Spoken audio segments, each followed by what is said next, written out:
this is our first month where we have an in-person teacher in Sachin Ling. First, since we started the year-long series of Women of Wisdom, celebrating the living legacy of Buddhist women. So what we want to do, Venerable, is to offer you a mandala. Good. So so we all know what we're doing. We're thinking of imagining all the marvelous things of the world, make people happy. This mandala just refers to one's abode, you know, and so our abode is this planet. So we think of all the marvelous things, and then we imagine piling them all up and offering them to the Buddha as a request for the teachings.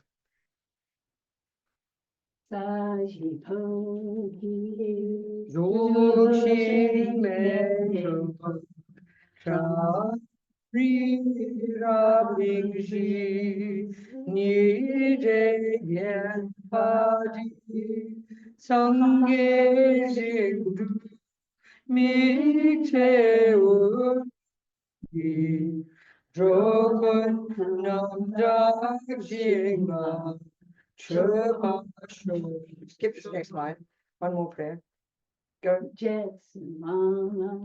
Dhamma kyenam ki traku kala kien se chutin chik jita sampe juske zimala zagi chuki tapa up. So we imagine Buddha happily accepting our offering. Hiram Guru Ratnamandarakam Niratayami. Okie doke. Here comes Stay Steady. Refuge and bodhicitta. So now we'll all sing this little prayer. We do this little prayer. It's expressing two things. The first lines are for those of us who figure we're already Buddhists. So it's reiterating our reliance on the Buddha Dhamma Sangha. And the second two lines are stating, I always like to say it this way, that the Lamas say state our motivation. I don't think we say that. We'd say stating our purpose. That makes more sense. Well, what's your purpose? Why are you here? What's your goal? Why are you doing? Why are we doing this? So we're thinking here a very grand idea of the biggest you could possibly imagine. We're saying, you know, by listening to these teachings, that our goal is to become a Buddha in order to better a sentient being. I mean, you can't get a bigger goal than that. It's the long term, okay? And always the long term is better one. As this holiness says, always aspire to do what's most beneficial. Long term better than short term. So think like that as we sing this prayer.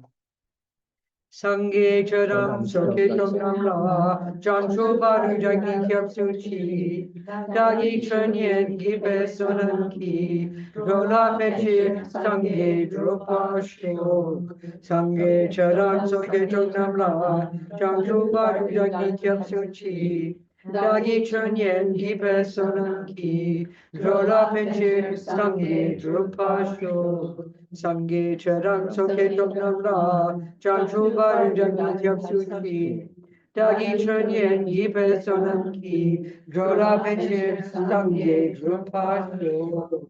Okay, good. So what are we talking? Where is it? Get the prayers up. There we go. Staying steady. I mean, this is really what we all desperately need, because we can all see we go up and down like yo-yos. Because you know it's what we mean by anxiety, by panic attacks, by worry, by fears. You know, we're completely unsteady. It's a really good way of putting it, you know. So why is that? We should analyze why. We just say, oh, well, it's natural. If bad things happen, of course you freak out. We say like that. You know, we don't question. And Buddha's basically saying that he's found methods, you know, to help us keep our minds stable. That's bare minimum, absolute bare minimum. Because he's saying the outside world isn't what upsets us. The outside world isn't what makes us unsteady. It's our own mind that makes us unsteady. And this is very shocking because we don't think that at all. I mean, we just do not believe that. It's very clear. You know, you think if everything is quiet, you feel calm. So then when something is noisy, we freak out. We assume then that the change is the noise. So therefore, that's the problem. So the way to put it really, and this is the best way, and the most technically correct way to put it, you know, is that the outside world, for sure, of course it plays a role. So the right way to put it is that the outside world, we think, is the main cause of why we go bonkers, We don't say that here, do we? Yes, we do. We do. Yes. Bonkers. Yes. That's very English. Come on. Well. We must have picked it that's up our from the roots. Poms. So it's like the commonest thing to see, the obvious one, that everybody in the planet is the same. The dogs, the monkeys, the humans. So of course we assume it's right, therefore, because everyone does it. There's the things that go on out there that are the source of why we're happy and are the source of why we're not happy. It's the simplest way to put it. We all believe that. And we can be forgiven for thinking that, because it does. That's how we are now. That's how we respond. And Buddha says, no, what goes on in your mind is the main cause. This is very, very shocking. But this is the essence of all of Buddha's philosophical views, all the view of karma, all the view of the mind, and all therefore the view that's the basis of his methodology and of his system his system, which is to basically change the mind. He's not complaining if you want to change the world. Change it, please, he says. If you can, no problem. But all he's saying is, that if you want to make things permanently different, a fundamental change needs to be the mind. These words are not complicated. I promise you, they're really not esoteric. But it's why. So we have to ask why. If it's so simple, the concept, why is it so difficult? Well, I mean, why is anything difficult? Because you're not used to doing it. That's all. Whatever's easy is because we're used to doing it. It's very simple. It's almost embarrassingly easier to say that. Whatever is a habit is easy. So, we have absolutely not got the habit, isn't it? We do not have the habit of seeing our mind, and that's the problem. We don't have that habit at all. Because initially it's outrageous. It's shocking to even hear it, So that's why it's difficult, because we have a totally opposite view. And he would say, of course, we've had it for not just this life, but for countless lifetimes. We come into this life completely programmed. And even if we don't like the idea of reincarnation, at least it's something that we can listen to and think about. Well, no wonder the habit is so strong. I mean, we don't start this world in our mother's womb as a blank slate, which is the common view we have, not at all. We come programmed with our own tendencies, This is the Buddha's point. Which increases his view, which increases the power of his view that what goes on in the mind is the main thing. Because if we think that, we are made by our mummy and daddy, and they definitely give us a body, there's no argument there, but for the Buddha, they don't give us a mind. And that too is pretty shocking. But whereas we assume mother and father are the cause of me, so, therefore, and therefore all our lives we think the outside is the cause. So of course we assume that the outside should change, especially when it's a really awful thing that happens, and you're shocked, absolutely unsteady, and freak out and have a panic attack or get anxious or angry. It never occurs to us. It doesn't occur to us naturally that we can change our mind. But this is essentially what Buddha is saying. I mean, it's so simple as a concept. The only reason it is difficult is because we're not used to it. That's it. So the first thing we have to do is give it some credibility and even try it out. But my feeling is before even we try it out, I think we can prove it. We can really prove it. The simplest example is if you really believe that delicious chocolate cake is the cause of your happiness, then after 5 pieces, now please have a look how it looks. In the beginning, before you started putting it into your face, it looked utterly divine, the most delicious thing you've ever seen, and completely convinced if you get it, you'll get happy. Well, after 5 pieces, how do you feel? Mm-hmm. Utterly disgusting. But crucially, how does the cake appear to you? Disgusting. It's proof. What's different is, is the cake. The cake hasn't changed. The cake still is the same warm-looking, delicious chocolate. Hasn't gone moldy or anything. A few pieces are missing, that's all. The cake hasn't changed. This should, if we have really a good mind, that's enough to realize emptiness, I promise. But of course we don't get it. We forget all about that experience. We forget all about that. We forget that the cake that made you vomit, we forget that part. We only think of it as a cake that could make us happy again. So we anxiously, hopefully do it again next day, hoping this time it'll work, We forget all about the fact that it made us vomit. We're very funny, actually. You should think we should be embarrassed.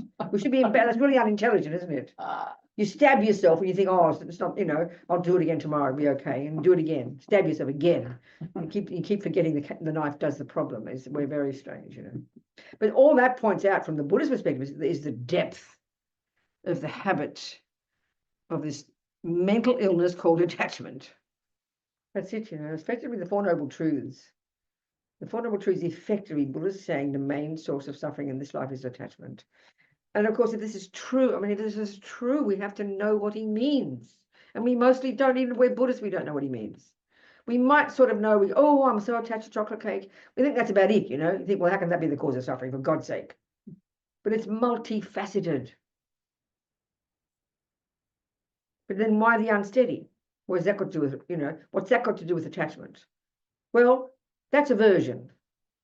And that's the response when attachment is thwarted, when attachment runs out, when attachment doesn't get what it wants. Aversion is the only way for attachment to go. Think of it like that. So attachment is this dissatisfaction, this emotional hunger, this expectation, this neediness, which then the stronger that is coming from here, the more fantasy it causes the cake to appear as. It's our mind that makes up the delicious cake. As Rinpoche says, the delusions, all of them, and here we're talking attachment, they'll have a very specific function of exaggerating. So as Rinpoche says, it's so delicious. He says attachment, in this case attachment, what it does when it's in the mind, it decorates on top of the cake, let's say, layers upon layers of characteristics that simply aren't in the cake. That's the best way to put it. This is a technical function. Technically, in Buddhist psychology, that's the function of all the delusions. Anger exaggerates the ugliness of something. Attachment exaggerates the deliciousness of something. Pride exaggerates the importance of yourself. Low self-esteem exaggerates the unimportance of yourself. All the delusions do that. And is why they suffer is because they're not accurate. That's the thing we were discussing on yesterday, the day before, whatever day it was. They exaggerate. They cause us not to be in touch with reality. These are all the words that are so powerful. And these delusions are there all the time. We've also got the nice qualities, luckily. They're our saving grace. Like I always say, this is not the way we think in the West. This is not modern psychology at all. We don't think this way. But if you take this model, you can really see it in the mind, You've got the delusions, the neuroses, the exaggerators, the decorators, the distorted, miserable, depressing, distressed, afflicted, delusional states of mind. Attachment and anger, they're the two main ones. We go between them 1,000 times a day, then the others kind of, offshoots of those. Ling Rinpoche, young Ling Rinpoche, he often says, we hear that Lord Buddha talks about 84,000 problems, 84,000 neuroses. 21, Ling Rinpoche says 21,000 are rooted in these three poisons, the summary of all those 84,000. All those 84,000 subsumed to these three. It's a very interesting model of the mind. The root one, ignorance, particularly the root neurosis, the root one of this ego grasping, this primordial mistake, affliction, decorator, that believes in an intrinsic me, which gives rise to attachment to get what that fantasy me wants, which gives rise to aversion, which is the panic attack when attachment doesn't get what it wants. These are the three. He says 21,000 are rooted in ignorance, have the character of ignorance. 21,000 have the character of attachment. 21,000 have the character of aversion. And the fourth 21,000 have the character of all three. This is a really delicious model of the mind, as far as Buddha is concerned, that covers every single possible deluded state of mind. And there are 84,000 antidotes.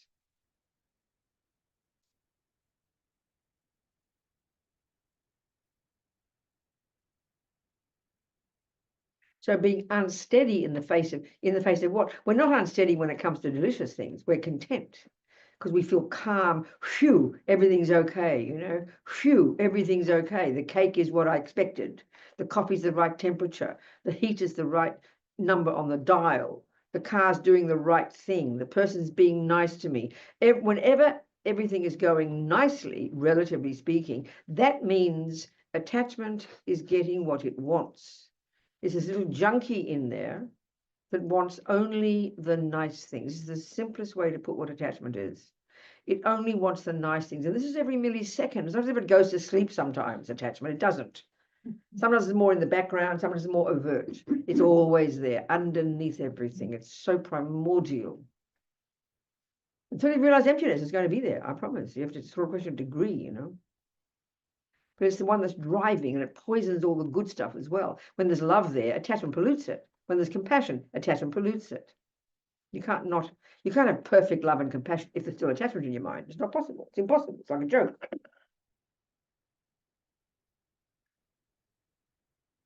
So this attachment is always wanting only the nice things. It can only cope with everything being nice. This is the perfect way to explain why it is we then get upset.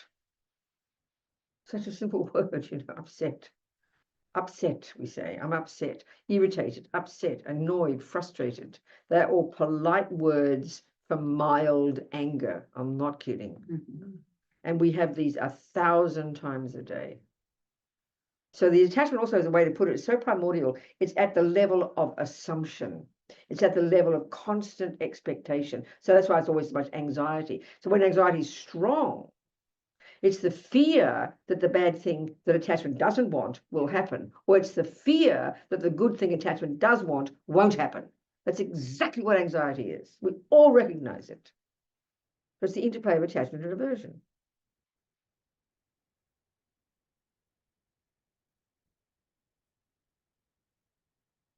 So when things are going nicely, we can afford to relax, you know. Oh, phew. But then part of the problem, then this is the other tricky bit, part of the problem, another one of these delusions in the mind is this, it's sort of like a very intellectual, it's Buddha calls it grasping at things as permanent. Grasping at things as unchanging. This plays a tremendously powerful role in our suffering, doesn't it? And it's just there alongside attachment at the level of assumption. And it seems to me that the stronger...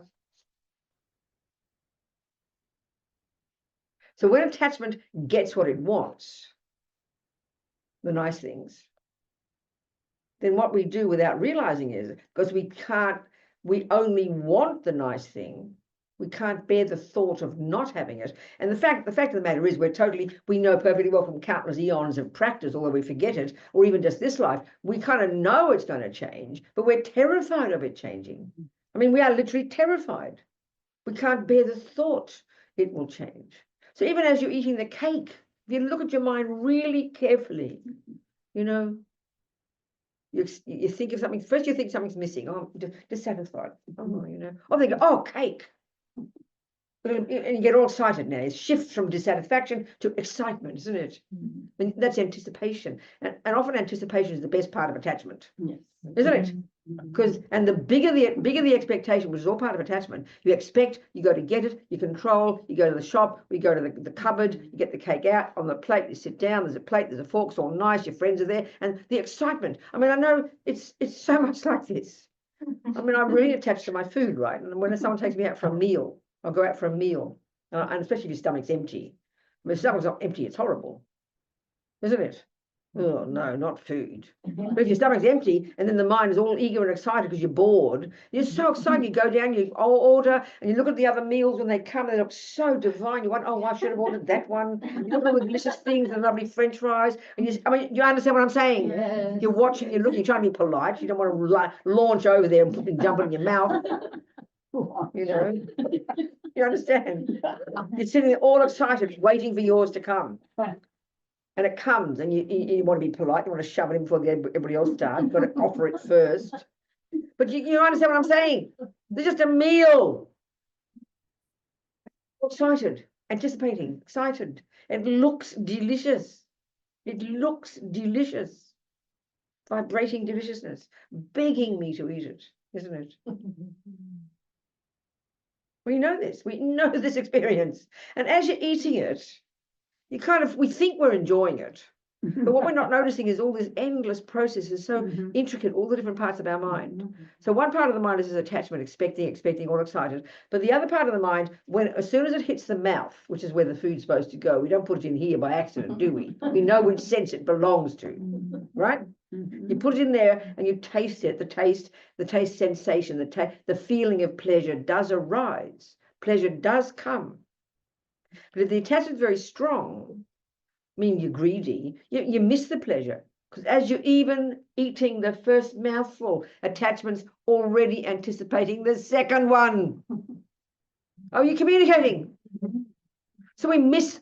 I mean, when you're really hungry, you eat. I was thinking about, eating my Vegemite toast in the morning, and I'm reading the news at the same time. I look on the plate. Oh, what happened to it? You don't remember eating it. Do you understand? Yeah. But as you're eating the cake, anticipating the pleasure does come. But this is the tragedy. This is the piece that is the tragedy, which is why attachment is so tremendous suffering. Attachment has been building up, right? Isn't it? First, dissatisfaction. Then excitement, anticipate, get the cake, it goes in the mouth, and pleasure is definitely triggered, which is the point of the entire exercise. Not even to get the cake, is to get the pleasure triggered by your senses making contact with it. Are we communicating?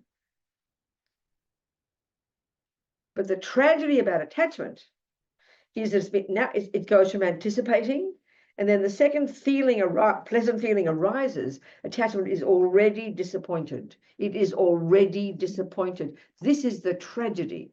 It is already disappointed. It says, not enough, Robina, stick another mouthful in. And it's downhill from there. We know this. This is scientific fact. But we can't, the pain is too much to bear, We don't want to go anywhere near it. Do you understand? It's incredible, absolutely fascinating.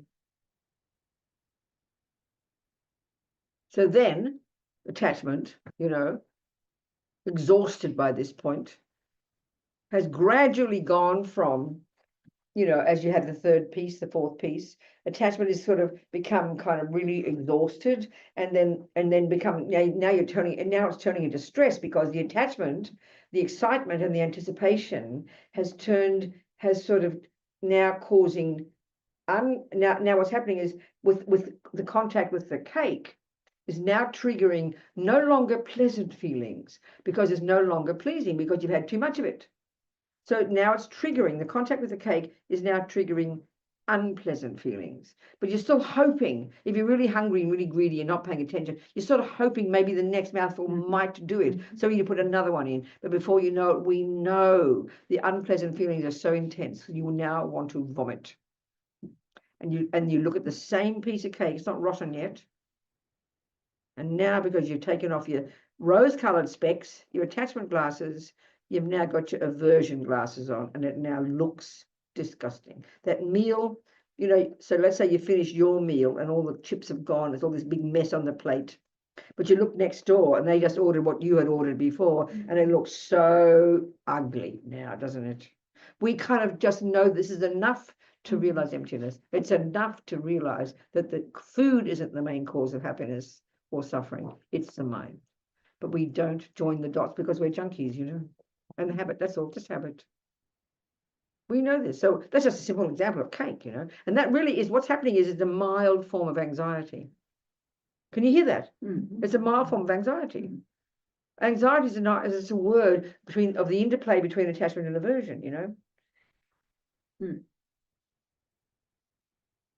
So what I find fascinating, this aversion, it's a very modest kind of word, kind of aversion. Attachment is, oh, delicious, and you go towards it. Aversion is, go away. And we go between these two continuously.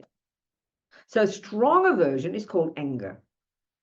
You see a person shouting. I find this so fascinating. You see a person yelling, shouting, big or little person, shouting, arms flailing, words coming out the mouth, spit coming out the mouth, eyes wide as saucers. And you say, oh, look at that, she's angry. Well, you know what she's having is a serious, and I really mean this, not even being sarcastic. She's having a serious panic attack. Can you see that? Oh my God, how dare that happen to me? I don't deserve. That's exactly what panic is. But because it's called anger, then we see another person having a panic attack. Oh my God, I'm freaking out. I can't cope. I'm freaking out. Oh, the poor thing, they're having a panic attack. There's no difference, except the person is angry, they're liable to hit you. Do you understand? Because in the mind is also wants to harm. Anger wants to harm. Panic attack is just sort of things appear too much, but it really is similar. It's just this added component to it. In other words, totally unsteady. We just can't cope. That's all. So that's because we've got attached. This is not the way we analyze it in Western psychology. It's very clear. But this is Buddha's. And I think it's just ingenious to use this explanation and analyze your own experiences. You're going to see it exactly. So what's the solution? Well, it's the hardest thing on the planet. You first got to acknowledge, even if you don't believe the mind is the main thing, at least acknowledge your mind's playing a role. And this is the point that's so shocking. I can't believe when I first heard it. Lamazopa one time said, and I'm repeating the words exactly verbatim. He said, the vast majority of all humans on the planet have absolutely no idea that what goes on in their mind plays any role at all in their lives. You think, come on, Rinpoche, don't be ridiculous. What he means is, I put it this way, what he means is, when it comes to happiness and suffering, we don't have any idea our mind plays a role. When it comes to being a mathematician, we know your mind plays the main role. You've got to learn mathematical theory. You know your mind is the main role. You can't blame the pencil or the computer that you can't add up 1 + 1. It's the thoughts in your mind. So we know, I find that totally fascinating in our culture when it comes to scientific or artistic or whatever you like endeavors. We absolutely know that what goes on in the mind is the main player. It's really clear. You're learning musical theory in your mind, thoughts, concepts. Musical theory is thoughts. No more, no less. Thoughts. And you train so rigorously to have exactly the correct thoughts again and again and again. And you play and play and play until you've perfected it. We know you are the main cause of the musician. We absolutely know that. But as soon as it comes to what we call ethics, as soon as it comes to happy feelings and suffering feelings, we don't think our mind plays any role at all. This is pretty intense, but I think we can prove it's true. Isn't it? It's mind-boggling when you think about it. So we're kind of demented, you know. We know our mind's important when it comes to those things, but not when it comes to happiness. It's beyond fascinating to me. That blows my mind. Because that's the habit. Blaming the outside. Why are you good at music, Robina? Oh, that's my teacher's fault. That's Mr. Steinway's fault. That's Mr. Bach's fault. And nothing to do with me. I'm not good at music. Nothing to do with me. No, nothing to do with me. It's the piano, it's the teacher, it's the musician, it's the music. We never say that. Of course not. We're honoured to own responsibility. Not when it comes to happiness. Not when it comes to suffering. I mean, effectively, you're blaming the cake for making you happy. Effectively, that's what it is. You know. So all this is why we're unsteady. Well, I mean, we're all neurotic, completely neurotic. I would have loved that word. I don't know what the actual meaning of that word is. I always should check up on it. I love it. I'm going to just check the definition of neurotic. I'm sure Buddha would like it very much. I mean, Mr. Freud invented it, didn't he? These Greek words. Having, caused by, or related to neurosis. I mean, like, okay, then. I'll come on, for God's sake, what's the definition of neurosis then? Neurosis is definition. Don't tell me it's a neurotic person. I'll go It says a mental condition that is not caused by organic disease involving symptoms of stress, depression, anxiety, obsessive behavior, hypochondria, but not a radical loss of touch, with reality, not a radical loss. So neurosis is mild, okay? That's a really wonderful way to put it. That's a very interesting way to put it, that he says it's not a radical loss of touch with the reality. Because you see, that's bullseye for the Buddha. That if we can get, I swear to you, if we can get that concept clear, that attachment, anger, jealousy, low self-esteem, all these neuroses, their main function, this is how we talked on the weekend, it's a technical thing. They are misconceptions. And by definition, a misconception is a thought, isn't it, that isn't accurate, meaning is not in sync with the object. Are you with me? So if you say 1 + 1 is 3, in relation to the model of math, that's a misconception. If you're colorblind and you see pink as blue, that's a misconception. You are deluded. That's why that word delusion is a great word for affliction. It points to exactly the way the afflictions function, the decorating part, exaggerating, decorating, embellishing. If we can understand that is the main function of all the neuroses, all the delusions, we will understand Buddhist psychology, and therefore we will know how to change and why we should change. Because he says we need to be in touch with reality. This is the main thing the Buddha is saying. I mean, honestly, this is the whole point in Buddhist philosophy and psychology. This is literally his point. This is literally, directly his point. The extent to which we suffer is the extent to which we are not in touch with reality. I didn't know Freud said that. He's a very clever man. I'm always sarcastic about him, but now I appreciate him. That's incredible. That's exactly what it's fascinating. And that's the point about the virtues. The second, got the delusions and the virtues. They're two separate categories of states of mind. They are utterly different. You've got to realize this. The trouble is we can't see that because they come together like a big soup. We can't tell the difference here. We merge them together as one experience. That's where, for example, love and attachment. Love is a virtue. It's an altruistic state of mind. And from this perspective, it is a valid concept. Why valid? Because it's based in interdependence. And love is necessarily a state of mind that reaches out to another, and you empathize with their pain. You see their pain. You feel their pain. That's empathy or compassion. They're same in Buddhist psychology. So they're valid. It's a virtuous state of mind. And it can only make you happy and can only help you help others. A delusion is a lie. It's I-based, which already is a lie. It's distorted, panic-stricken in its nature. They say fear is the nature of all the neuroses. They don't go on about it much, but I mean, how they talk about Tara being the liberator from the fears of samsara. Fear sounds so weird, but all these delusions, they are rooted in fear, panic, worry, fear, anxiety. It's their flavor. It's their flavor. Attachment is the fear of not getting what you want. Aversion is the panic when you get what you don't want. They're all distorted. That's why they are fear-based. Very fascinating to see that. But we've got but our virtues right alongside, they're our saving grace.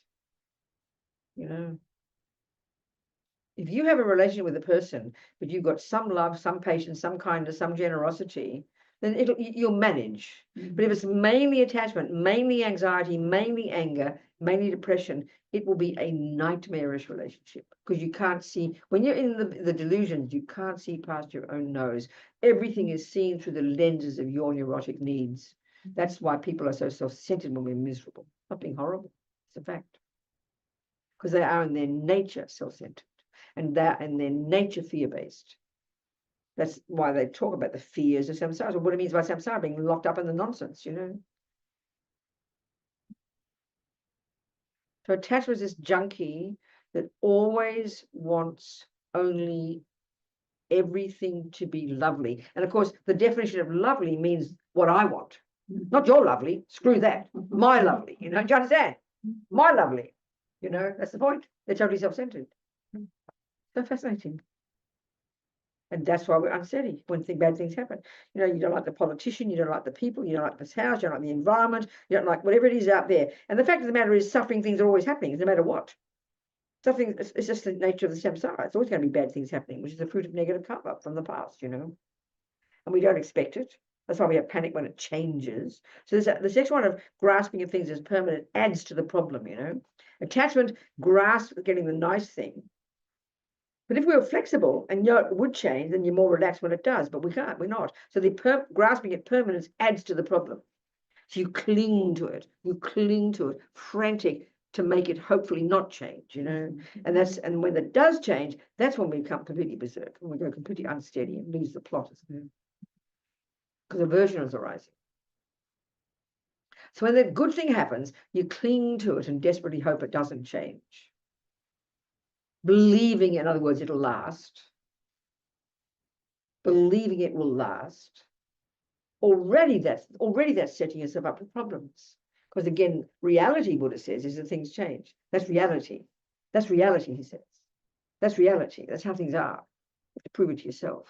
But because you've got the nice thing and you can't bear the thought it will change, which comes from grasping at permanence, then there's so much fear, intense, it's incredible. But then when it does change to something bad, this is the tragedy. You know, when your boyfriend leaves you for a younger version, attachment is shattered, the grasping at permanence has added to the pain. And now the bad thing is there. Now you believe it won't change. Before we desperately hoped it wouldn't change when it was the good thing, believing it wouldn't. Now I've found happiness. Now I've got the best job. Now everything is perfect. We believe that. It's just setting ourselves up for incredible suffering. And then when it does change to the bad thing, now we can't see the light at the end of the tunnel. Now we think that this bad thing won't change.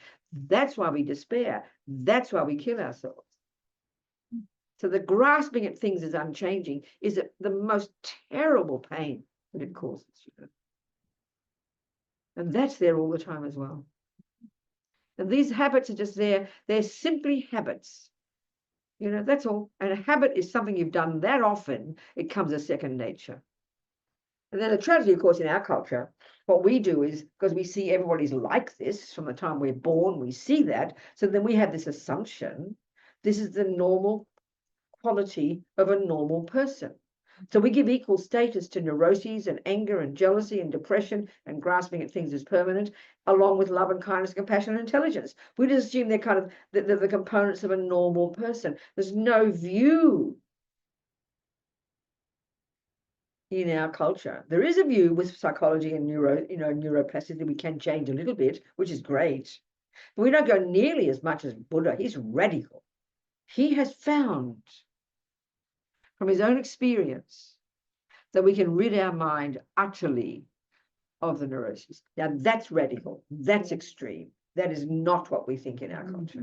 And instinctively, it makes sense because we just believe, this is a tragedy, when these habits are very strong, isn't it? We feel it is at the core of who we are. This is who I am. This is the worst one of all. Believing it's permanent and intrinsic, inherent, bad me.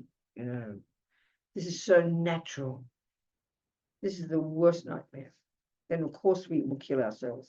What chance have we got? You know, I mean, the suffering is unbearable. Just this. Forget about poverty and everything else. Just this, the mental suffering. Ordinary people.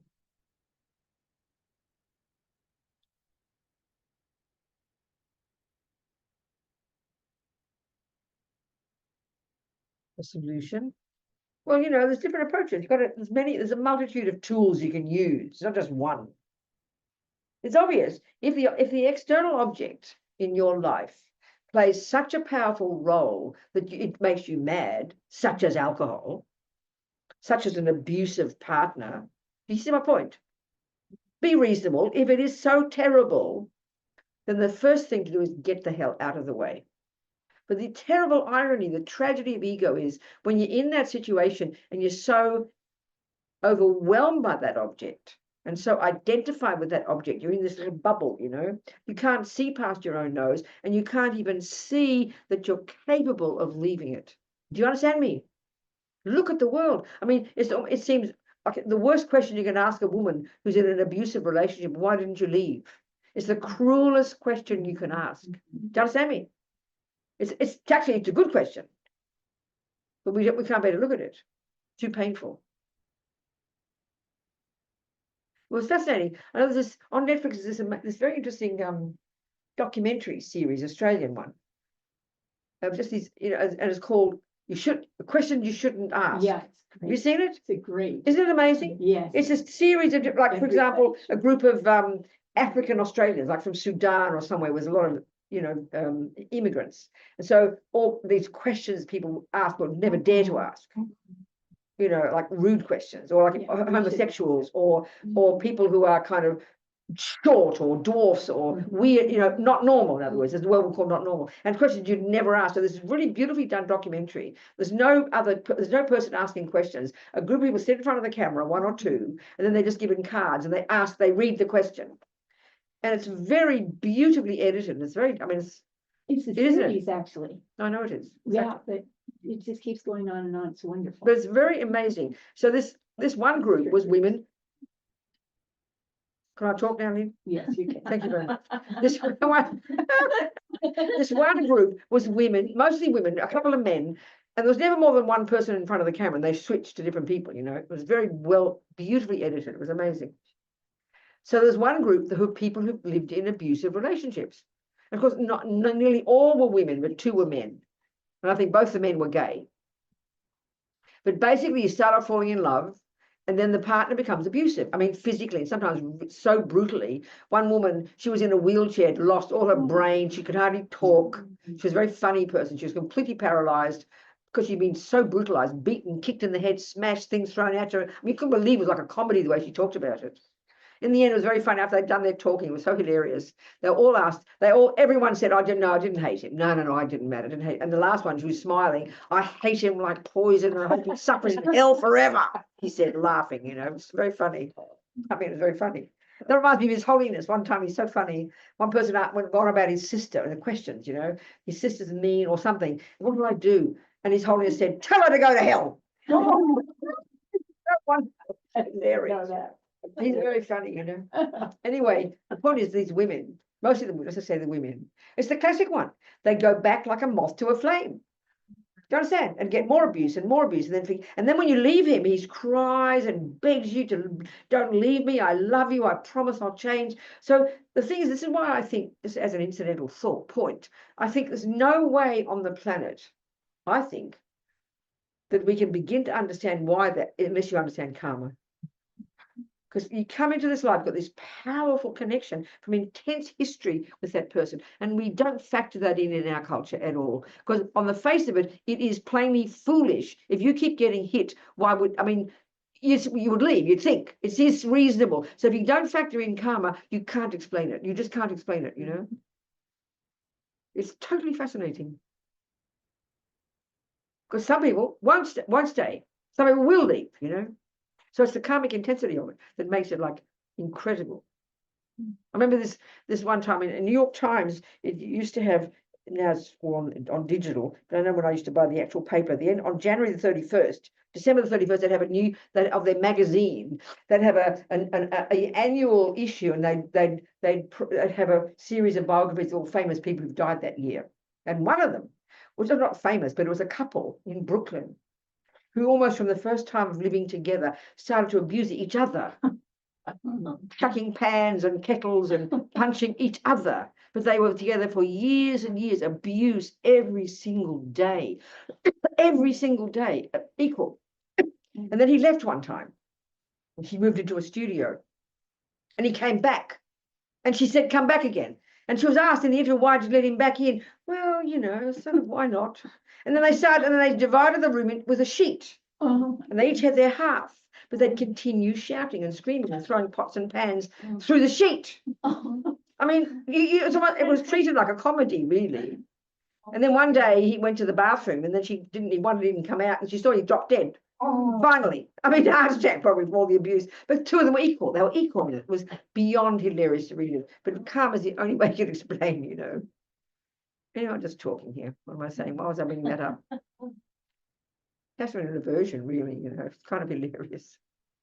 That so when you are so, this is the thing, when you are so brutalized, like, you know, reading just recently, right, this woman, I forget what state it's in, this man, that's right, this is like 32, he lived in the top room of this house. He was the son. The father had died recently, and she was the stepmother. She was the stepmother.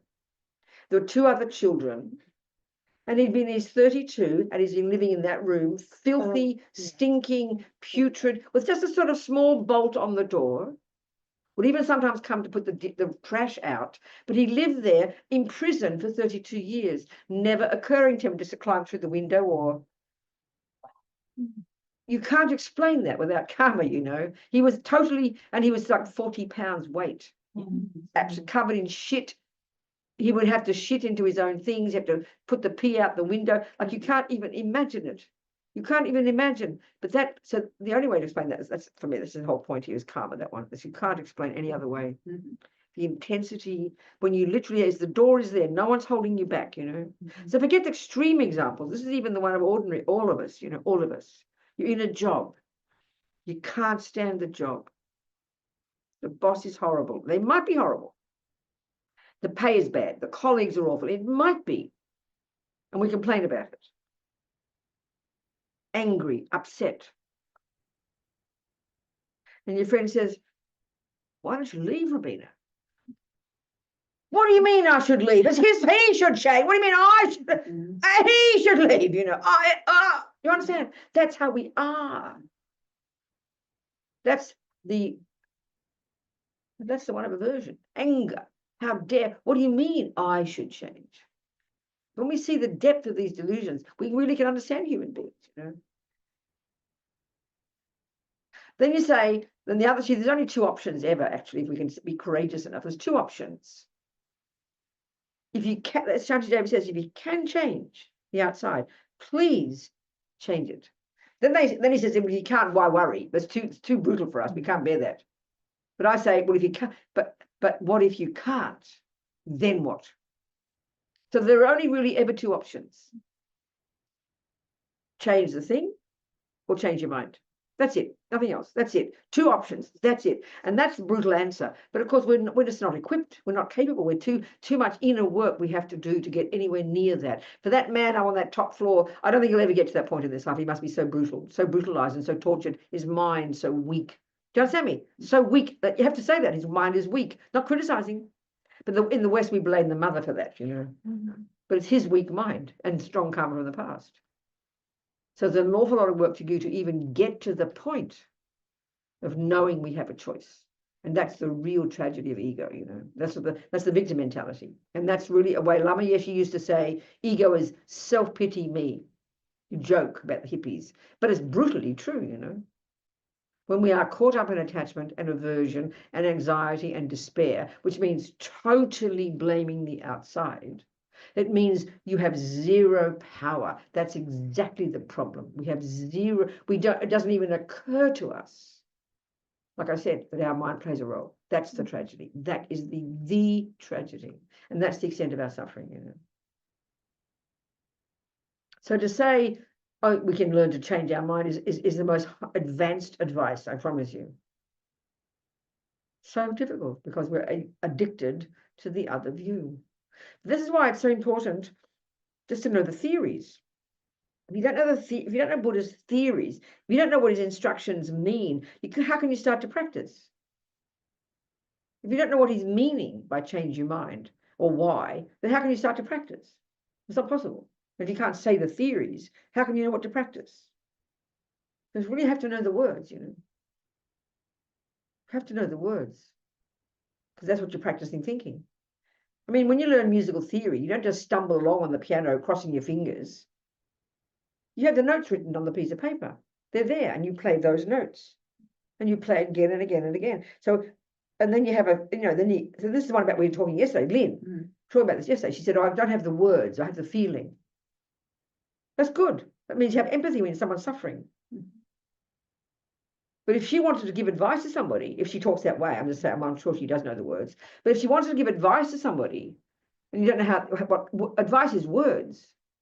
So that's why you might know how to play the piano automatically. Like I'm always watching these children, like 6-year-olds playing Bach on YouTube. I think I always convinced that somebody's kind of photoshopped YouTube, These 6-year-olds playing Bach. Even I played one time, there's this particular Russian boy I used to watch, not anymore now. There's a friend of mine in Guatemala who's a composer, and I rang him and I played him, this little boy. He heard a fully developed adult musician. Wow. Do you understand? So we all know that's karma, right? It has to be. There's no other reason. But that little boy, what good is it? He can play piano. He can't teach anybody else because he has to learn the theory now. This is a really important point. If you want to help others, so if Lynn only goes by feeling, how can she help others? Oh, get the feeling. What do you mean, Lynn? What am I supposed to do? Get the feeling. No, it's not helpful. Do you understand? And that's commonly what happens with meditation. Oh no, it's beyond words. You can't explain it. Don't be so rude, you know. That's so rude. If you know how to make a cake, done on the theory is because you're good at cakes, like the boy with the music. Oh, I just know how to make a cake. I can't tell you how. How mean of you. You need the words. You've got to show the recipe to other people, you know. Do you understand me? Yeah. Anyway, I'm raving on here. So any questions, people? I mean, it's not easy being steady in the face of dramas. So, I mean, any questions, then I can say some more. Come on, any questions, people? Sometimes it's difficult when you know about the chocolate cake, but you're at, say, like a wedding where everyone has chocolate cake and everyone around you thinks that the cake is what's so delicious. And Why is that a problem for you, though? well, because then it's very easy to think it is the cake that's so delicious. Oh, you mean you're seduced by everybody else's views? Right. Now, of course, you've got to have a strong mind and know where you're coming from. Of course you do, darling. Of course you do. We're easily be influenced by external views. Of course, darling. That makes sense. Got to have a strong mind. Got to have a strong mind. It's like everybody believes that 1 + 1 is 3. When you start believing them, well, that means you're not so steady in your 1 + 1 is 2. You've got to get more steady about the truth then. That's your daily practice, isn't it? Understand? You see, I think the biggest one to see is how this attachment is this emotional hunger for something to be nice. And when it doesn't get it, that's what anxiety is. That millisecond is aversion arising. So if it's violent, then a person screams and shouts. If it's mild, we call it annoyed, irritated, frustrated, upset. But the point is it builds up. It builds up. It builds up. If you're a person who's never screamed and shouted, that all your life you've been responding in this particular way and you've never noticed it, but you've got this. There's a friend of mine now who's got a very low key kind of approach to life. Doesn't raise her voice. Do you understand? She's very low key and kind of cracks jokes. Seems very easygoing, and she is. But now she's having extreme panic attacks. It's all kind of almost like calling the 911 because she thinks she's going to die because everything is built up. It's built up, and now everything's exploding. That's what we mean by post-stress, blah, PTSD. Undealt with junk all your life that you've buried away, you know. And the key is undealt with stuff. If you deal with it at the time, there's nothing to carry forward. Do you understand my point? That's why I always used to say a good example of when I got held up in New York with a man with a gun. This just happened to how it was. I'm trying to be clever. In the middle of the night, it was a comedy, really, because my sister and I was in 1974. We'd just come from London, where we'd been kind of these radical lefty kind of activists, and my sister Jan was into stealing.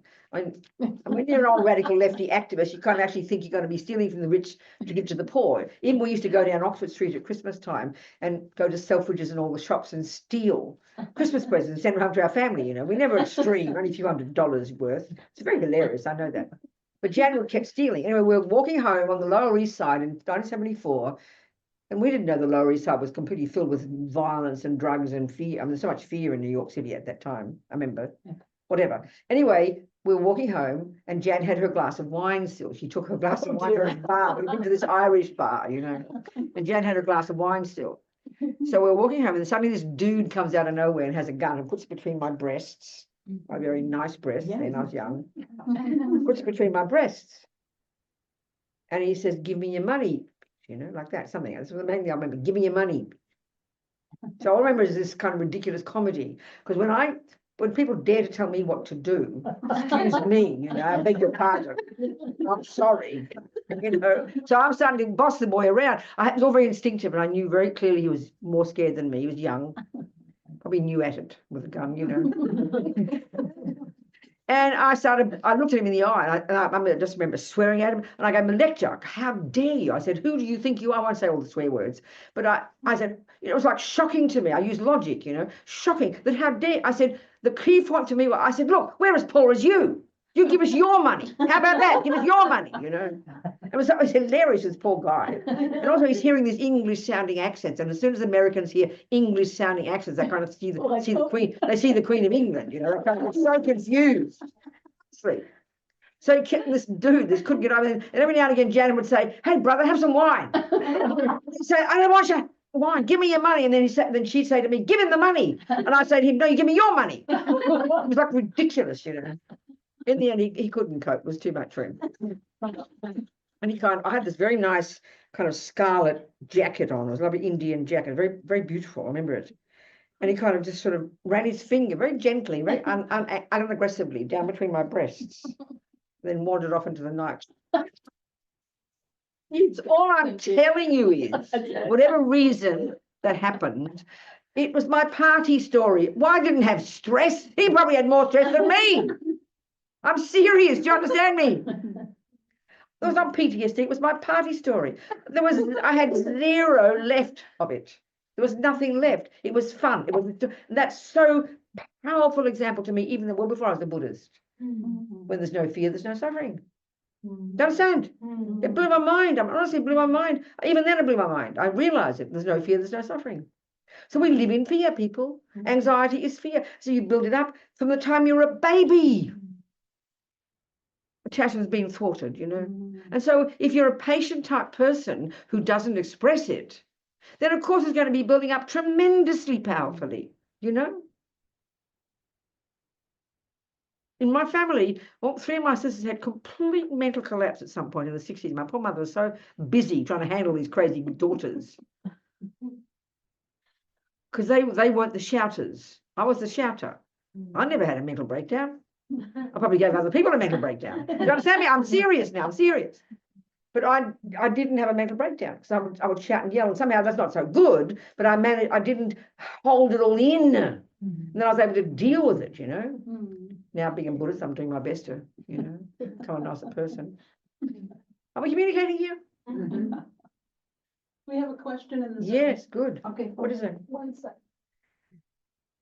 Who is it? It's Jenya. Jenya. Talk to me, Jenya. Talk to me. Hello. You said that we need the recipe. What? And I just did, you can't just say, you know, like, go be enlightened. You need the recipe. That's right. And I'm giving it. And Every word I'm and saying you're is- giving it to us. Every word- Okay, it's all the recipe. Identifying all, no, I know, I'm saying, I know. So, okay, I'm trying to identify the cause of why we have panic attacks, the cause of why we get angry and upset and distressed, the cause of why we suppress. I'm just giving the terms for it. So, of course, the recipe, you've got to begin with some kind of daily practice and knowing that your job eventually is to start to see your mind ever more clearly, day after day after day, identify these things that are going on day after day after day, and slowly change them. That's the method. That's the methodology. And it's identifying the aversion, Yeah, and the attachment. greed. And this, I mean, first theoretical. It's like anything is like that. If you want to go play tennis like Roger Federer, he won't just say, go out and hit the ball and cross your fingers. You'll train and train and train. He'll tell you what to do, how to do it, and you get better at it and better. It really is exactly the same here, but we don't have patience because we can't bear the pain. So we just wish it'll all go away. And then we hear, oh, wow, you meditated, it'll all go away or something. But it's just this gradual process. I mean, it sounds easy to say it that way, but it takes time. It takes time. But the first step is to have the courage to know that our mind is flexible. Lama Zopa says we can mold our mind into any shape we like. But we're talking really a long-term job. That's so important to remember. And I think some courage can come. Like if you know there is method and there are people who've accomplished it, that gives us courage to start. You know, and find people who are good teachers, and you've got to find your own style. I mean, there's a multitude of, even in Buddhism, there's a multitude of variations of approaches, you know. Find the method that works for us and learn about it and think about it and study it and just practice a little bit every day with this confidence. And that confidence already makes things different, you know. Do you understand, sweetheart? And I can identify aversion and greed, and how do I identify delusion? Well, the word delusion, okay. In Buddhist psychology, you've got, I mean, forget, there's a 3 categories of states of mind. Forget the third one for the moment. Mainly the 2 that I'm describing here are the ones that they call negative or neurotic or delusional or non-virtuous. They even have a term, afflictions. All those words are referring to the same type of state of mind. So attachment is a delusion or an affliction or a neurosis. Anger is a delusion or an attachment or an affliction or a neurosis. Those terms all are referring to the unhappy states of mind. So delusion is one of the many words referring to the unhappy states of mind. That's all. And delusion is another word, is really good when that was understood about Freud, not being in touch with reality. This is really the point. When the Buddha is saying, when we're really overwhelmed by attachment, we're so exaggerating the deliciousness of that new boyfriend and so obsessed with getting him and so emotionally hungry and so like possessive and manipulating and controlling. We're living in la la land. We can't see reality. When you're really depressed and the entire world looks like nothing and you feel like you are nothing, that's literally delusional, because it's a total exaggeration of your reality. You're not as bad as you think. When you're really angry and you want to kill that person, they look like a monster. So anger is a delusion. It exaggerates the ugliness of the person when we're in the midst of the anger. So in that sense, these neuroses are delusions. That's how they use that word. Do you understand me?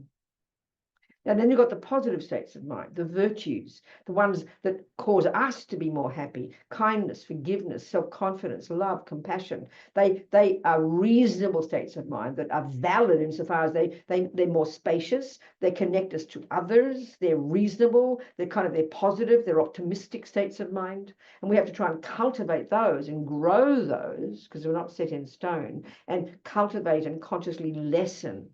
And how we start to do that, the trouble is, at the moment, they're just feelings. We only notice them when they get to the level of the body and you feel them in your body. Do you understand me? So this is why, with a bit of concentration meditation every day, practicing focusing on your breath, focusing on something, so you're stepping out of your head for 5 minutes, you can't help but hear all these conceptual thoughts that actually are the basis of those feelings. We don't even pay attention to what's in our head until it's shouting out our mouth, or we can't get out of bed one day because we're so depressed. So our trouble is, we wait in our culture, we wait till you feel things in your body before we even notice there's a problem. But that's a bit late. It's like when all the wheels are falling off. So with a daily meditation practice, one of the most practical benefits is that you're making this effort to stay stable. Watch your breath. Just focus on your breath. Bring your mind back to the breath. You wander off, bring your mind back to the breath. It's a training to stay focused. The benefit immediately is you can't help but hear all the crazy thoughts in the background, whereas you hadn't noticed them before. They often say when you start to meditate, you think your mind's getting worse, but you're now starting to see them. And the biggest problem is that we freak out. We can't bear to see them. We think we're terrible. But we have to have the courage to be able to hear our thoughts, not identify with them, but to know they're there, and they're the ones that cause us pain. And we slowly learn to distinguish between the neuroses and the good ones. Slowly, slowly, slowly, slowly, slowly, slowly, slowly. That's the approach. Cognitive behavioral therapy talks like this. Neuroplasticity talks this way. You change your thoughts. It's intensely difficult, but there's just different approaches. Buddha's been saying this for a couple of thousand years. Are we communicating, Jenya? Sweetheart? Little bit, maybe, possibly. Something to think about, perhaps. Yeah. Keep reading, keep looking, keep checking, honey. There's many people talk different ways about it. This is my style. This is the way I say it. Comes down to the same things. Different people have different approaches, All right, sweetheart. Yeah. I guess the confidence I've had, can Go on. wax and wane. And then when I feel confident, it's like, yes. Yeah, that's it. That's right. And then I lose confidence and it's like, that's right. That's it. That's where we become fragile and shaky, and the world looks like a disaster, and we can't do it, and we're hopeless. It's exactly, we go up and down like bloody yo-yos, girl. I know that's part of the thing. So keep going. And I mean, this is why I find very encouraging in the Buddhist literature. There's amazing, when you read some of the talk, literally the way the mind is this incredible thing. We're not talking about the brain. We're talking about the subjective cognitive process itself. We've got tremendous potential. The mind isn't set in stone. And having that, for me, that gives me confidence, no matter how bad things are. And the hardest thing is when things are going bad. The worst part of it is we believe this is the total reality. We can't believe anything positive, you know, but this is just everyday practice, everyday practice, every day this practice. Plod along, one step at a time. Okay, sweetheart? There's a million different techniques and approaches and all kinds of practices. That's up to us to find the style that works for us and the methods that work for us. Do you understand, darling? You see, this way in the Tibetan tradition, we get a bit confused because we hear about all this thing called preliminary practices. We hear about prostrations and water bowls and mantras and think, what the hell is all this? What's this got to do with the price of fish, we think, you know? Do you understand? The way I like to think about that is if you go to Roger Federer, you get all excited and say, please show me how to play tennis. And he looks at you, you know, you're 20 pounds overweight, no muscle tone. You don't know anything about a tennis racket. You know nothing about anything. You're completely a disaster physically, not to mention mentally. So he says, well, I want you to go off for a year or so, Robina, and lose 20 pounds and go on a diet and get into nutrition and learn all about nutrition and go to school and learn tennis philosophy and learn this and learn that. And you'll say, no, and then do push-ups. And you say, no, Roger, you didn't hear me. Can you show me how to play tennis? And he repeat his answers. He's giving you the preliminary practices because your mind isn't, your body isn't ready yet. So all these Buddhists are saying is that this stuff that we're talking about is actually really sophisticated practice. To really succeed in the way we're talking is really sophisticated practice, which implies the depth of the habit of the neuroses, even in ordinary people. So we've got to do lots of preliminary practice. So you've got to have, so that means you've got to have a whole confidence in this system, which is a Tibetan Buddhist one. Zens don't talk this way, you know. So that's up to you to find the system that works for you. But another whole approach, also this is for Jenya too. This is something that is always surprising to us. As we know from the Buddhist, the kind of the order of practices is kind of structured nicely. And the very first level of practice, Buddha doesn't talk about controlling your mind. He doesn't talk about meditating. He says, kindly control your behavior first. Please be a nice person and don't punch and kick and shout and kill and shove four pieces of cake down your mouth. Sort of. He's saying control the servants of your mind first. So this is really interesting because in our culture, we don't talk about spiritual practice to do with keeping your mouth shut. That sounds ridiculous. It's so boring. Oh, I want to meditate. Well, if you can't control your mouth, if you can't control vomiting out every thought you have, if you can't stop being angry and neurotic and just blurring on, boring people to tears with your mouth, how in the name of heaven and hell, God in heaven, can you possibly see your mind? You can't. And this is our problem. We don't even know what is happening in our mind until it comes out of the mouth.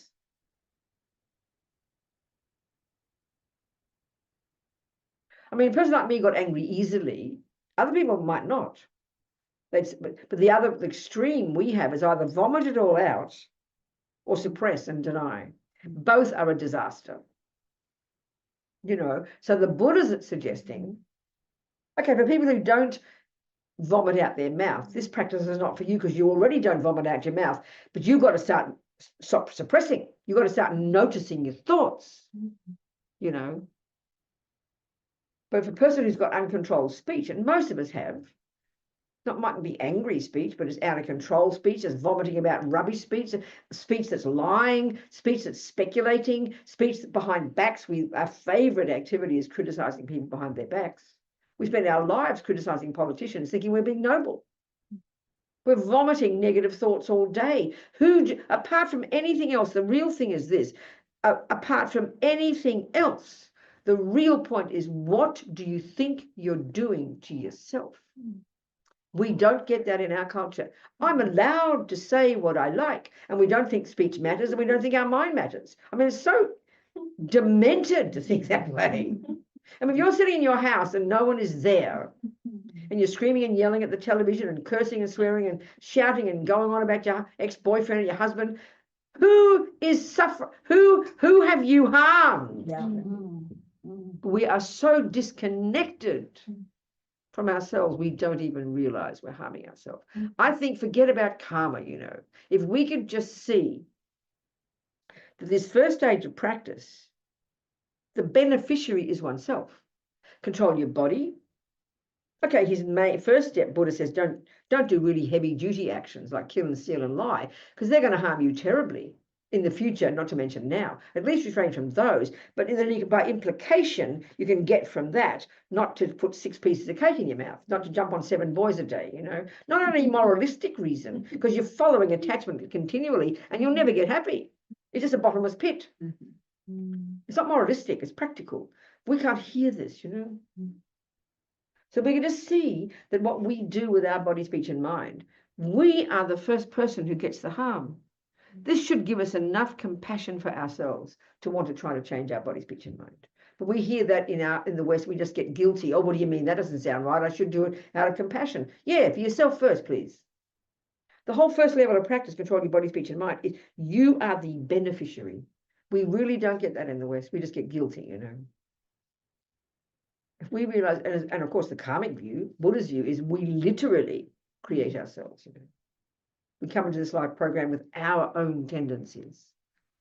We are our own creator. When we know that, some self-respect can come, you know. So control the body and the speech. Control the servants of your mind.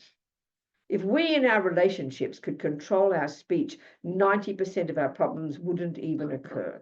You look at families, look at Buddhist centers. You know, holy Buddhists. One of the biggest mistakes is we talk about each other behind our backs. It's one of the worst, most painful sufferings we can do. To ourselves, not to mention the disharmony it causes others, you know, it's unbearable. But why it's so strong in the West, this idea to share, we call it sharing, you know, it's so disgusting.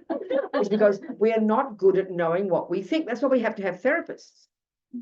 We don't know how to deal with our own mind. We're not taught. So we have to find a person to whom we can speak, and there's nothing wrong. The only person a therapist is there is to help you hear yourself. They don't care about your life. It's not their job. They're just your sounding board. So if you need that, use it. If we can do our own work and be our own therapist, great. So we control the body and speech, behave well, harnessing your own energy, then you have the ability. This is a preliminary practice, think about it. You're harnessing your physical and verbal energy. Now you have the opportunity to hear your mind. So logical. Very first step. It really is, controlling your body and speech is like a preliminary practice before you start to meditate, I promise. It's a good way to put it.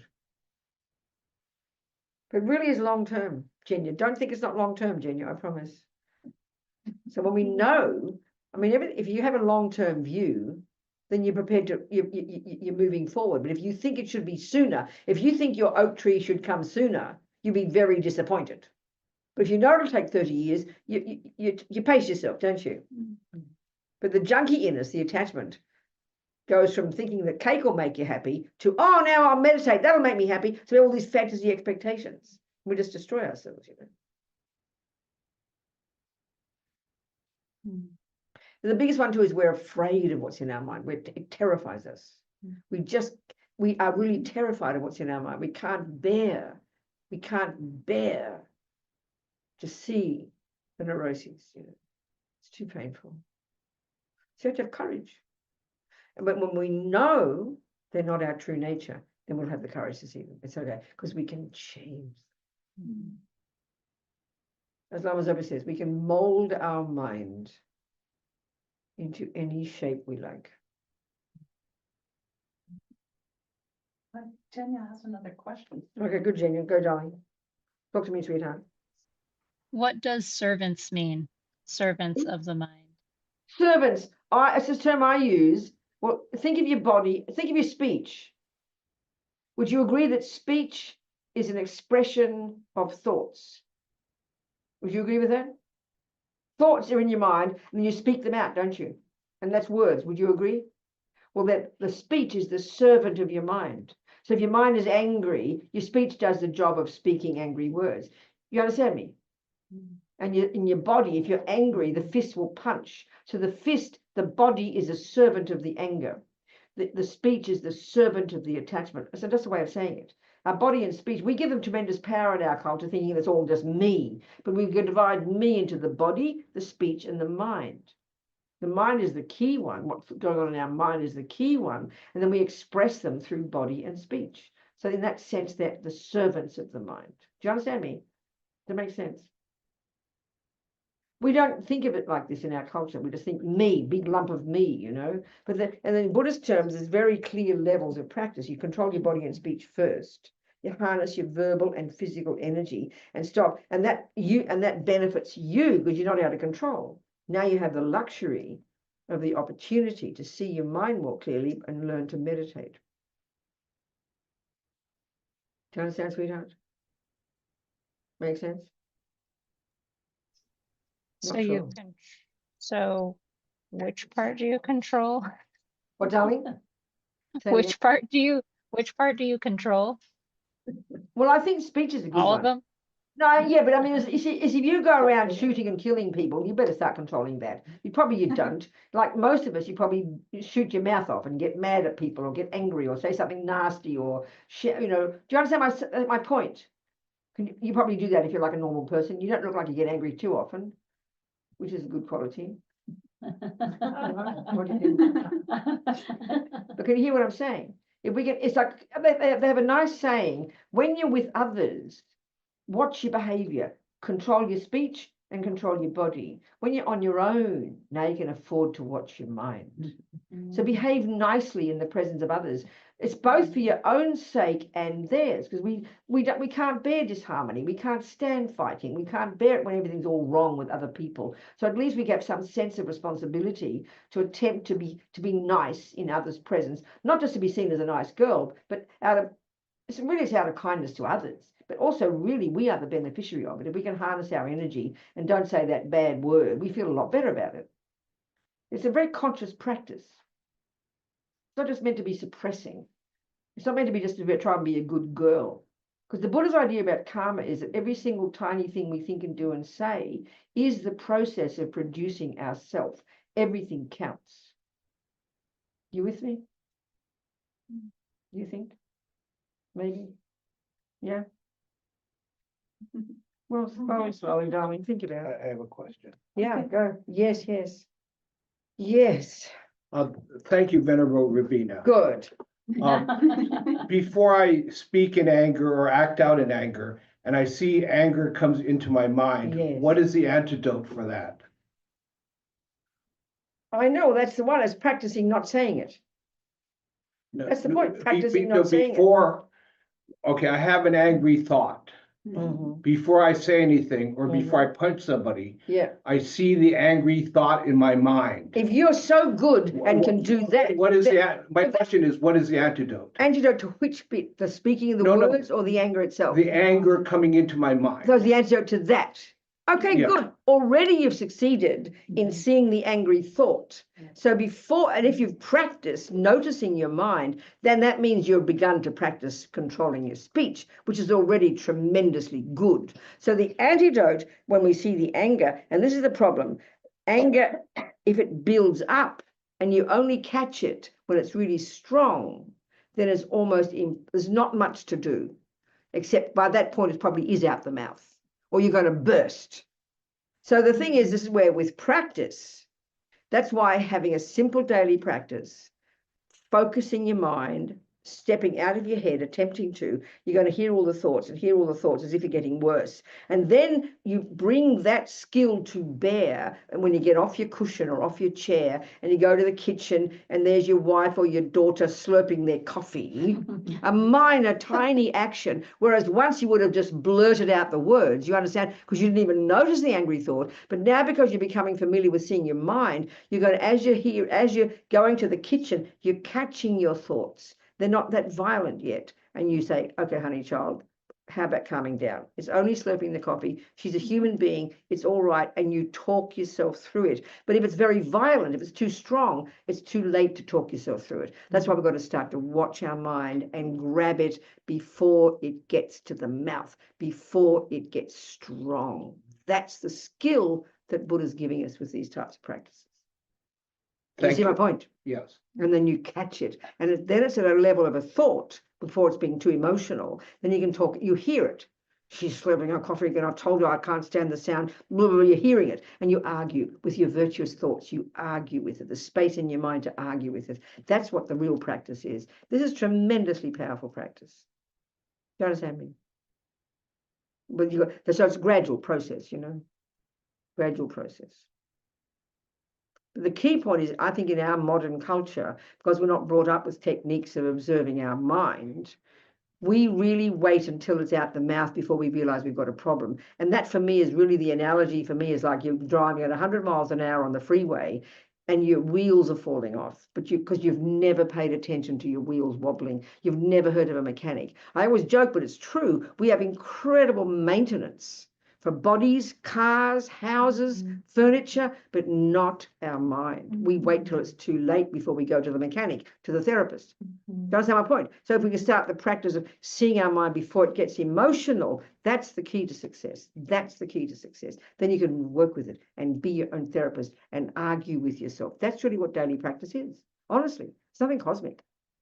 But when it's really violent and so overwhelming you can't think of anything else, the best you can do is at least don't kill the person, at least don't vomit, and work with and try and find a way we can work with it and help yourself calm down, But if we can grab it beforehand, that's the real skill. That's the real sign of success. Thank Do you. you understand? Yes. Yeah. So the steady, this is exactly the point, steady, you see? If you've done your practice, you've 5 minutes of just watching your breath, you've stayed stable, you can't overhear your thoughts, which is good, although we think it's not, but it is good because you can hear them. You know the dangers, you know the things that make you crazy. And so you're hearing the thoughts before they get to the level of emotion, feeling. And then you can talk to yourself, argue with them, because you start to hear what Anger's saying, how dare she do that? It's terrible. I hate her. She's this, she's that. Jealousy is another set of thoughts. Arrogance is another lot of thoughts. Low self-esteem is another lot of thoughts. There's all these thoughts going on, and we have to notice them before they become emotional. And then we can argue, talk them through like crazy children. Bring your good roommates out, and the good roommates can argue with the crazy roommates. It's like that. It's like that, honestly. It's not mystical. It's very practical. Then we can stay steady in the face of problems. Of course, it's not difficult. Of course, it's not easy. But we can do it. It's possible. It's possible. It's possible. Do you understand? Yeah. People have confidence. But of course, if things are that bad, you've got to keep away. I mean, this is at least have some self-respect and know you can't handle that drunk uncle at the family party at Thanksgiving. You really can't cope, then you don't go. Got to have that courage, but that's difficult because we're scared of upsetting people, So catch-22. What if you're the drunk uncle? Okay, well, then I don't know, honey child. Then you just have to. You've got to keep away from everybody else. You're not going to say, "Oh, I'm not coming to Thanksgiving. I'll get too drunk. I'll leave you in peace." That would be so kind of you. Okay, people, that's it for this year. For Women of Wisdom, celebrating the living legacy of Buddhist women, Seichen Ling is proud to have partnered with key organizations whose work aligns with the aims of the series. The mission of the Treasury of Lives, and you can see on the slide there, is to provide access to Tibetan history and religion through the life stories of all people from the region. However, with such a shockingly low number of biographies being of women, the Treasury launched their Women Initiative, a dedicated effort to better balance the site with the goal of publishing 100 biographies of women over 3 years. For our Women of Wisdom series, we are highlighting one of the bios from the Women Initiative at the end of each presentation in the program. We heartily encourage all those attending events in the series to explore the work of Treasury of Lives. And then let me just tell you a little bit about this woman. So, I mean, she must have, hang on a minute, she can't have been Tibetan because they never had, she's Gelongma, and Gelongma is fully ordained, and they never had full ordination in Tibet. So she has to have been Indian, 10th century. Is she Indian? I think she's Indian. It says she's born into royalty as Princess Lakshmi, so she's Indian, yeah. Gelongma Pelmo, born in the 10th century and died in the 11th century, is held in the Himalayan and Tibetan Buddhist communities to be the legendary founder of the Nungne, Yungne, Nungne. help the me here. Yungne, fasting Fasting meditation. meditation. She is credited with the authorship of several praises and liturgical manuals dedicated to Avalokiteshvara, Mahakarunaka, Mhm. and Tara. Born into royalty as Princess Lakshmi, she renounced her kingdom, ordained as a nun to pursue the study and practice of Dharma under the guidance of a guru. And now we're going to go to our dedication prayers, and I hope everybody will help me with that. So we just think we're gonna hear, can we say it in my words, just? Yeah. Say it natural, kind of, instead of just sound. What we're saying is, it says here, look, given that, you see, given that every tiny thought we have doesn't go astray, this is very encouraging. And everything we think and do and say stays in the mind, programs us. So we think, how amazing, there's 90 minutes, as many thoughts, positive thoughts we've had, all these virtuous actions, may I, as a result of these sowing seeds in my mind, may I quickly attain the state of a Buddha, as we motivated, and lead all living beings without exception into that enlightened state, just to be motivated. That's amazing, you know, dedication they call it. This one is an amazing prayer. Let's just sing in Tibetan again, come on. Jamjob semjo rinpoche, makye panam kegyuchi, kyepa nyampa mepa nyam, gongne gonju, pava sho. May the supreme jewel, Vichita, this amazing aspiration to be a benefit to others, that has not arisen in the minds of others, may arise and grow. Yeah. And if it hasn't arisen, but if it has arisen, never diminish, but increase more and more. How amazing. Yeah, I mean, Mother this of the victorious one of the three kinds and 10 directions, the pilot of the great bliss embraced by great compassion, my perfect Aryatara, who is an ordinary form, arrived for us pitiful transmigrating beings left guidance. How kind you are. May all your wishes be instantly fulfilled, and may your life be stable until samsara ends. okay, good. Next slide. Oh, Almighty oh, One, you destroy all enemy delusions, who reveal the Dharma of scripture and realization, spreading it in the mental continuum of transmigrating beings. Thereby eliminating two obscurations, including their entrance. How kind you are. May all your wishes be instantly fulfilled, and may your life be stable until samsara ends. By the blessings of the Guru, the deity and the power of the protectors, and undetermined actions and their results, as well as the truth of ultimate reality, in all my lifetimes, may I only please and never displease for even 1 second the Guru, and may all the vital points of my prayers be fulfilled. And now we're going to go. Now, this is prayer that Lama Zopa wrote, especially for His Holiness. Yeah. It's not just the land of snows, you see, it's for us as well. That's why he did change the words. The wish granting, wish fulfilling jewel, source of every serving benefit and happiness in this world. The honorable client to the answer I receive. May all of your wishes be spontaneously fulfilled. Next one. Now His Holiness, the Dalai Lama's prayer for the swift return of Lama Yeah. Zopa So we heard the Rinpoche. first phase of the news, and His Holiness has recognized that he's around. He's a Nepali child. It seems like he's a boy in Nepal. That's all we know so far. So we keep having this prayer that we actually get to, as the last line says, you know, may the smile of the reincarnation. Okay. Fearless teacher, assembly of children, victorious, victorious, practical Buddhas, victorious relatives, father of sons, together with his masters, all the objects of refuge of the infinite lands. Please bestow the virtue of goodness and accomplishing this prayer here and now. Holding and spreading the moving expression and complete teachings through explanation and practice. You all the art of patience that is never discouraged. In common Venerable Guru, to you I make requests, while striving to be pointedly for the sake of the victorious one's teachings, the soul gateway through all benefit and happiness road, and from other living beings, and suddenly depart to peace, what a great loss. Nevertheless, the answers to the truth of the blessings of the ocean, of the three jewels and the great waves, of teacher, and the children of the victorious ones, may the smile of a reincarnation swiftly beam in glory for fortunate disciple. And Nicole and Cindy, can you come and help me, please? And we're going to continue. Good, darling. We're going to offer a mandala now. As we said before, all the marvelous things of the world.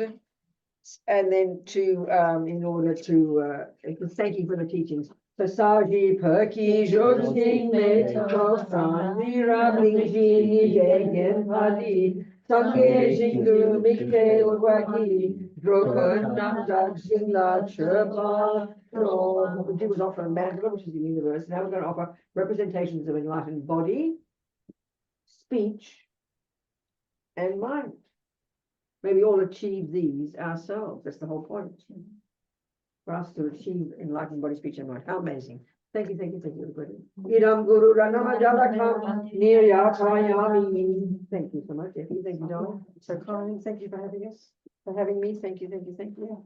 And I rejoice in all things you're all doing. It's so good. Keep going, never give up. And that's it. Bob's your uncle. That's not American. That's not American. I don't know. Your uncle is American. I'm sure It's British in Australia. I'm sure. No. And All right. wanna, Check do you it mind out. speak for a moment to, Your people in the uncle. Gulf? I'm looking at Bob's your uncle. Oh, British English, British English. Roughly equivalent, But we'd also. so it's roughly equivalent to, and there you have it. Or it's as simple as that.